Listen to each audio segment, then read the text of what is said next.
Students, this is section B, chapter Inheritance, Interfaces and Polymorphism. First of all, we are going to see what is called inheritance. Okay, this term is derived from biology. It means the transfer of characteristics. Okay, the characteristics from parents, that is transferring the characters from the parents to their offerings. Okay, you were aware that the characteristics from parents are transferred to their offspring. Similarly, the characteristics also can be transferred from one class to another class to share data members or member functions. Okay, so the definition of inheritance is like this. Hence, the property by which some characteristics of a class is shared by another class or classes is called inheritance. Okay, so now we are going to see one example to understand this inheritance. Suppose in a family, the father has a car and runs a business. His son has a vehicle and runs another type of business. When father becomes old and he is not able to take care of his business, he asks his son to take care of his business. Now the son starts taking care of father's business. This system is called inheritance. Here, father can be treated as a class which is getting inherited and known as base class. The class son which inherits the class father is termed as derived class or target.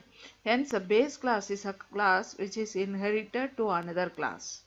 But a derived class is one which inherits the base class. So the example is like this. Here one class is father, another one class is son. Okay. So the father having the class as car and son having the class as vehicle. Okay. So this is this father class consisting of only the car manufacturing. Okay.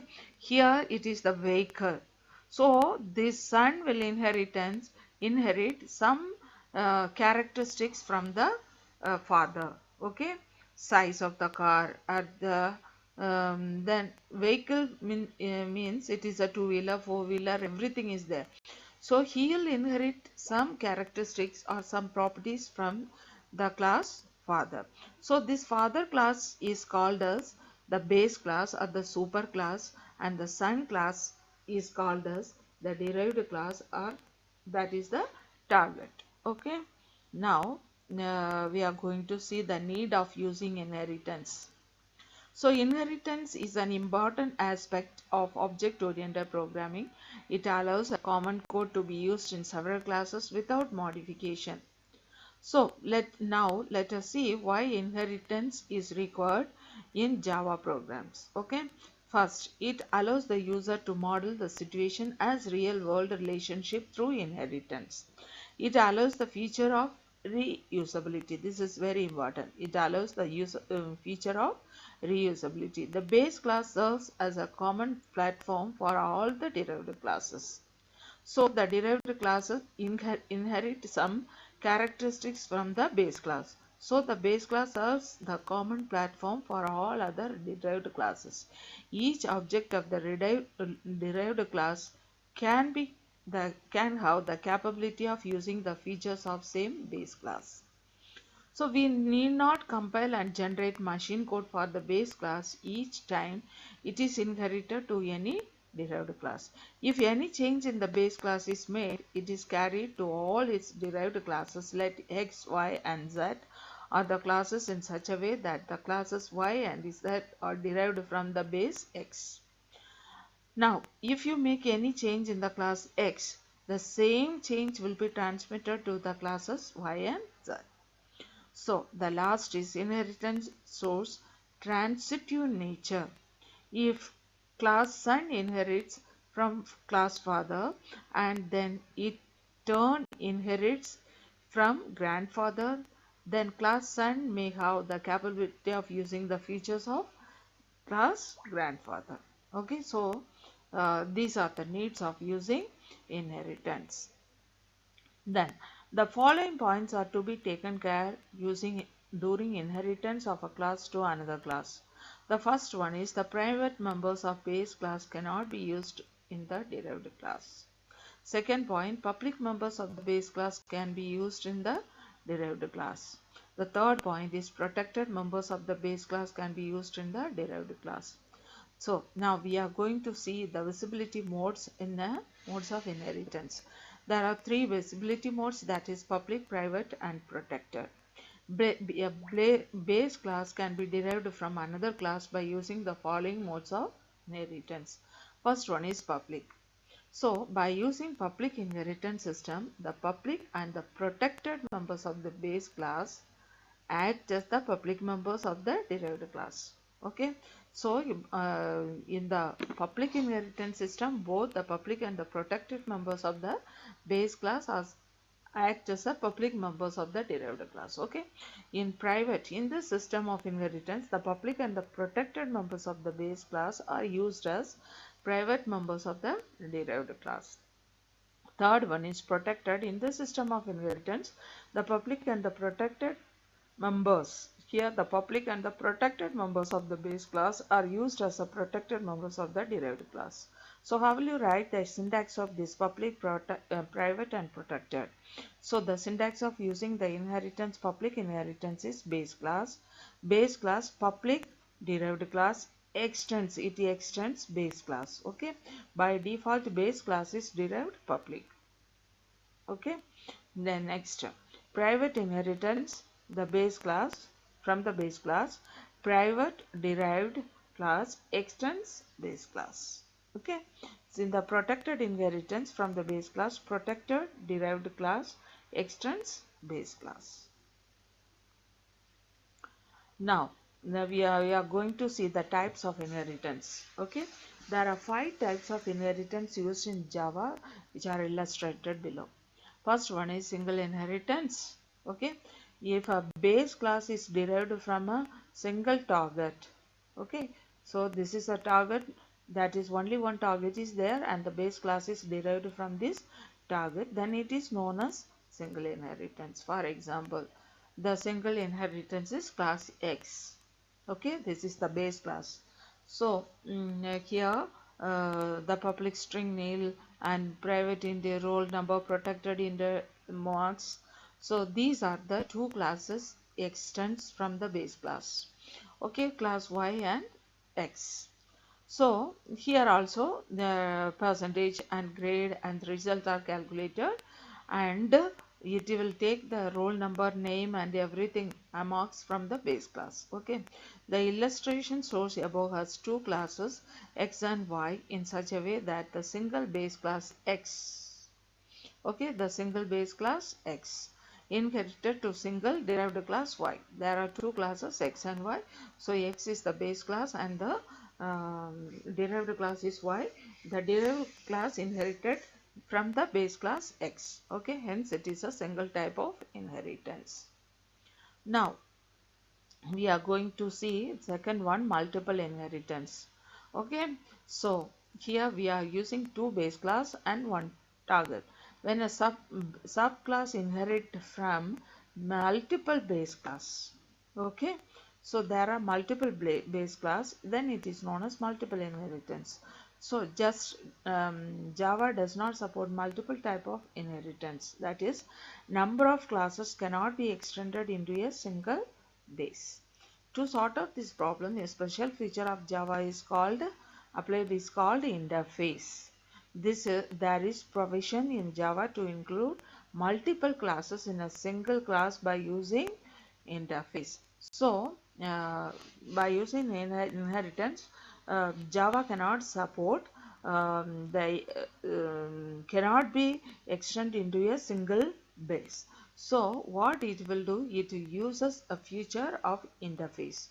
So by using this provision in Java, it can include multiple classes into a single base class. Okay, so that is interfaces. Next one is third, that is hierarchical inheritance.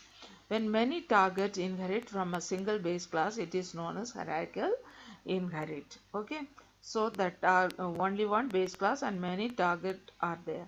Now we are going to see one examples of this, that is this one public class. This is the base class, then class Y extends X, then here also some process is going on, then another one class Z. So one base class X and two derived classes, that is Y and Z. In this above example, the subclasses Y and Z inherit from the base class X. Okay, this illustrates the hierarchical type of inheritance in this system. Single base is derived from multiple targets. So the next one is, fourth one is nested or multi-level inheritance. A target which inherits a base class can in turn be used as a base for another target. Such a system is known as multi-level inheritance, that is base, target 1 and target 2. Examples of multiple level inheritance. So here this is the base and class Y extends class X, then class Z extends class Y. From the in the above examples, we are using three classes. Okay, that is X, Y and Z. The class X is the base class and derived into the target Y.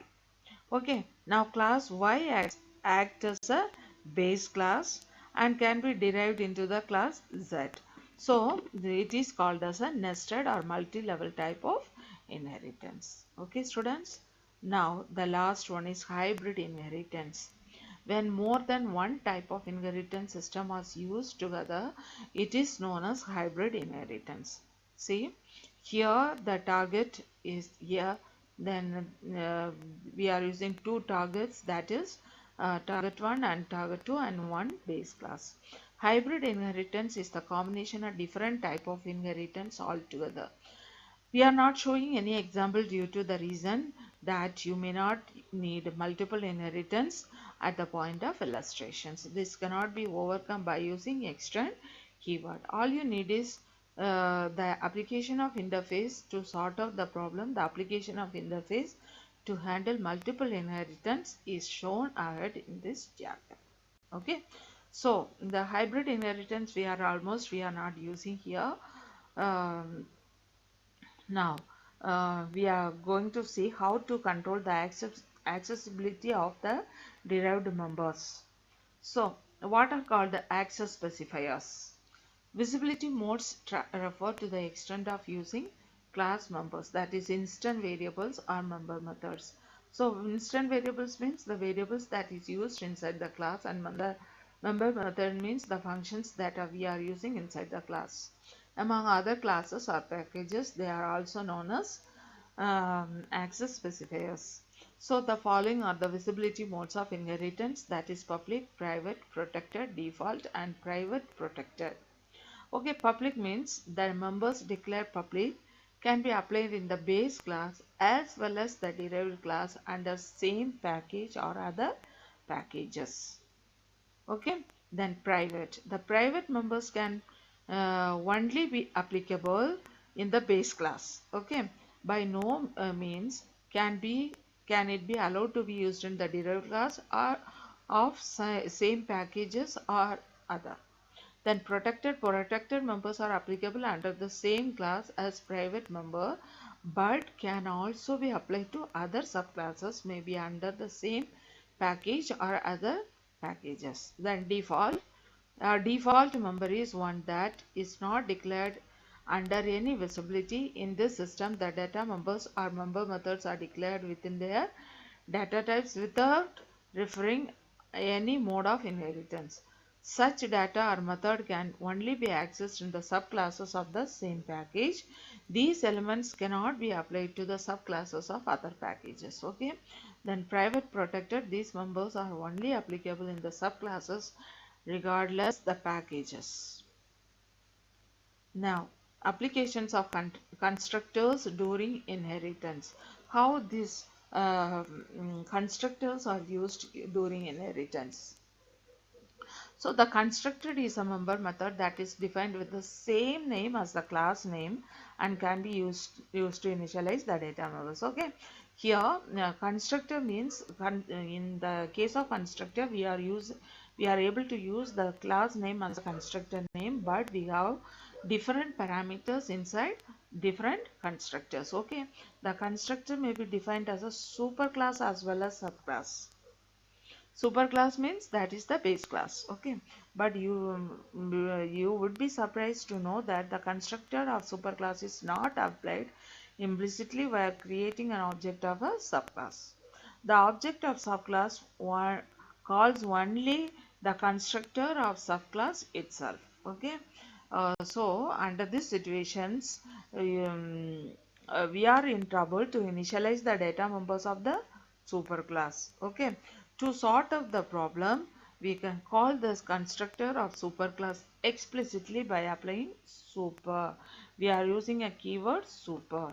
Okay, super keyword. The constructor of superclass may be invoked in nested form of the constructor of subclass. Okay, students. So here we are going to see how to invoke a constructor of superclass. Okay, so the syntax is super of. We have to use the keyword super of or function super of or super with actual parameters. Okay, so here we are using a class name. Uh, Here we are using first class is employee. Okay, the next class is pay, and another one class we are using that is called salary. So how many classes we are using here? Three classes. Okay, the first base class is employee. So to create the application of constructor used in superclass and invocation, an example is illustrated. Here we are using three classes. One is employee, one is pay, and another one is salary.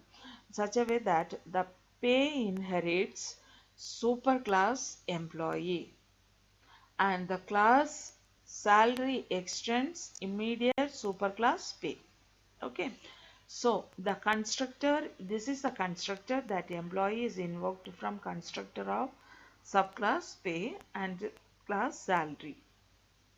In turn invokes the constructor of class pay.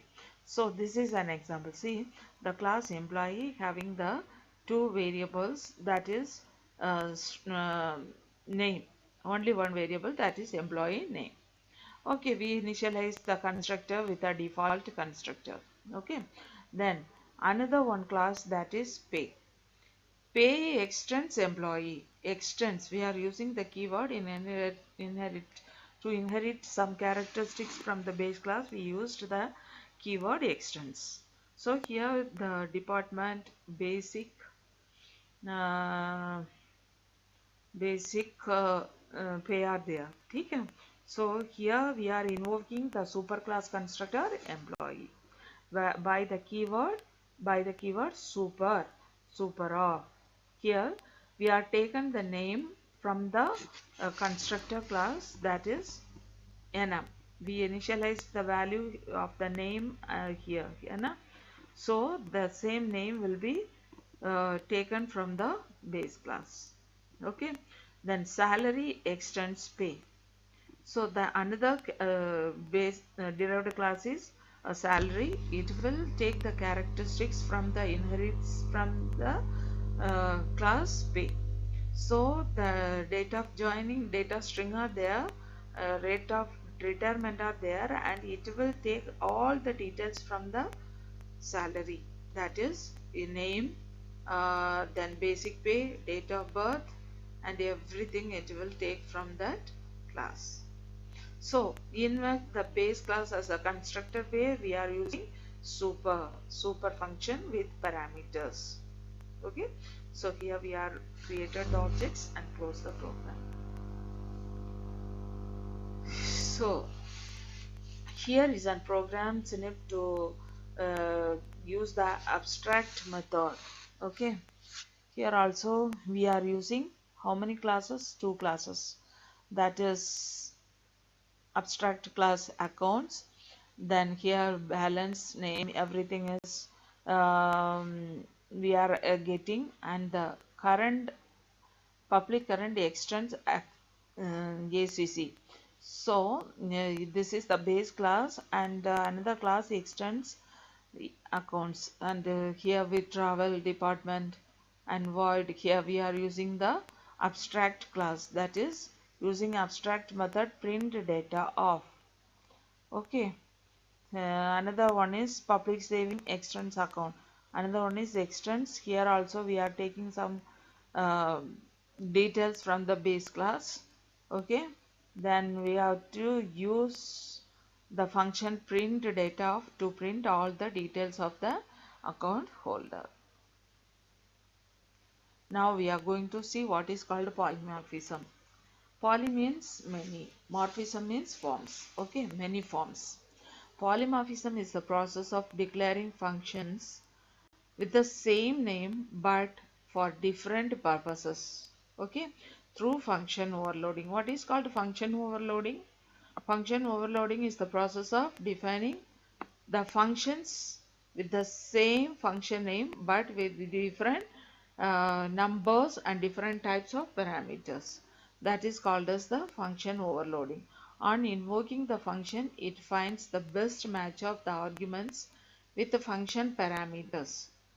That is, the types and the number of arguments should be matched to ensure which of the overloaded function to be called for operations. Okay, and here you have to know the definition of static binding. Okay, then why to use overloaded function? Number of methods are used to implement a single interface in Java program, that is polymorphism. If different function names are used for similar operations, then user may have a lot of interactions and they require to remember a number of functions name at the time of invocation. Hence it is liable to use many functions with the same name for similar operations. So how to define a overloaded function? Okay, the parameters used in the function header are known as, that is the values used in the functions, that is inside the brackets. The arguments are called as function signature.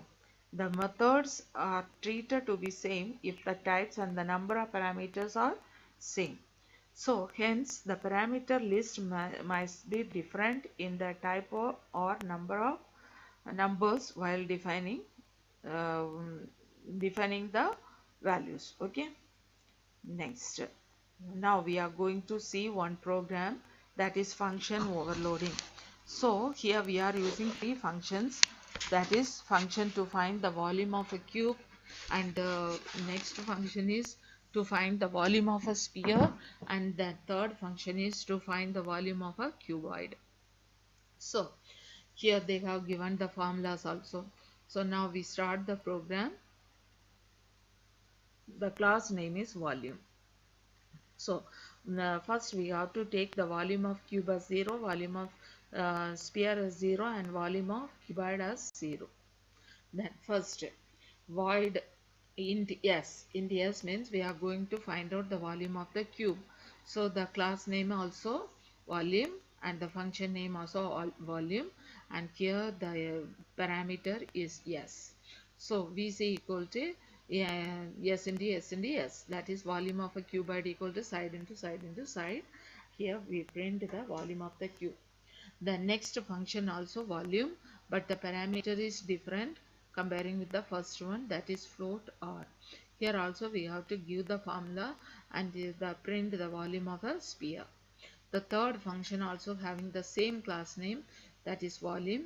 Here the parameters are different, that is L, B and H all are integers, and here we find the volume of a cuboid and we have to print the value of the cuboid here. Okay, then the main function we are going to write, that is public static void main of. Here they are used the input method, here you have to use the scanner. Okay, public static void main of string arguments of, there is no need to write the throws IO exception. Here scanner is equal to new scanner of system dot in.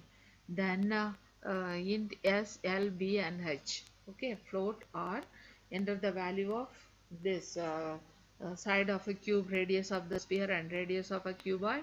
Here you have to write s is equal to sc dot next int of everything, sc dot next to float of sc dot next int of next int of next int of. Okay, here we are going to create the new object, that is volume.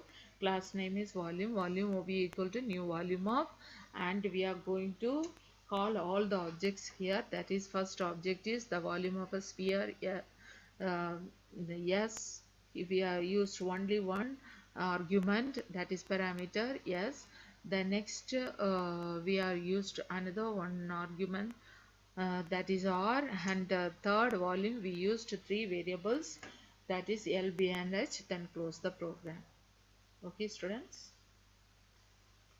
now we are going to see another one program, that is the class name is student.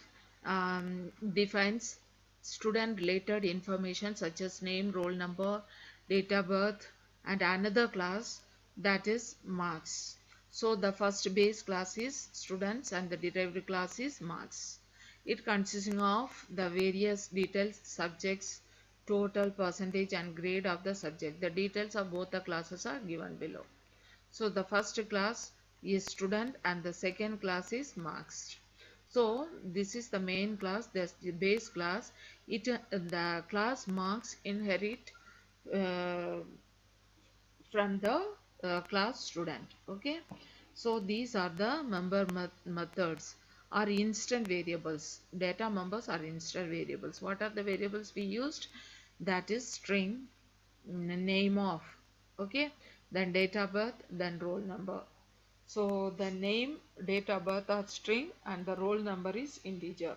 So what are the functions we are going to use? Input data of to input the values of all the data members.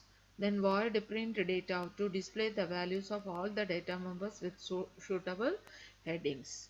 So the what are the variables we used here?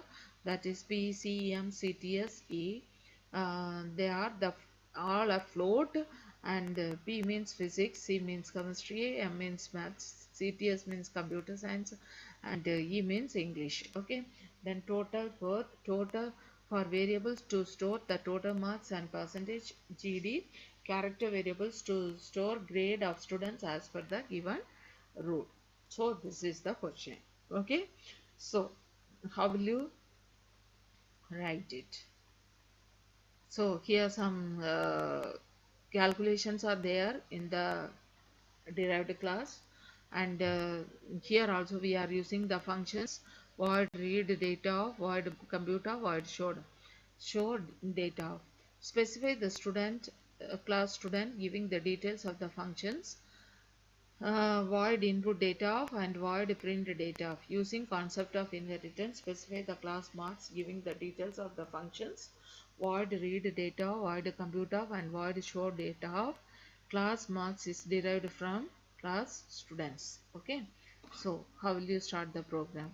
So import java dot, so here we are using the input statement. You can use the uh, scanner class. Okay, then string, everything is in your program. See the program and write all the variables, and here we have to enter the name, date of birth, roll number. Okay, so the first function is over.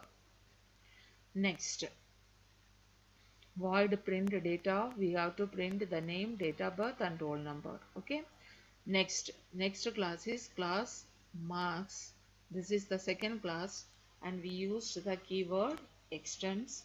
That is, we are going to inherit some characteristics from the parent class student. Okay, so here we are using the variables, all these variables, and here also we are accepting the marks of physics, chemistry, maths, computer science and English. Okay, so we are getting all the marks, and another function is we are going to compute, we are going to calculate the marks. First we have to find the total, then percentage, and the condition is if the percentage is greater than or equal to 90, so the grade is A.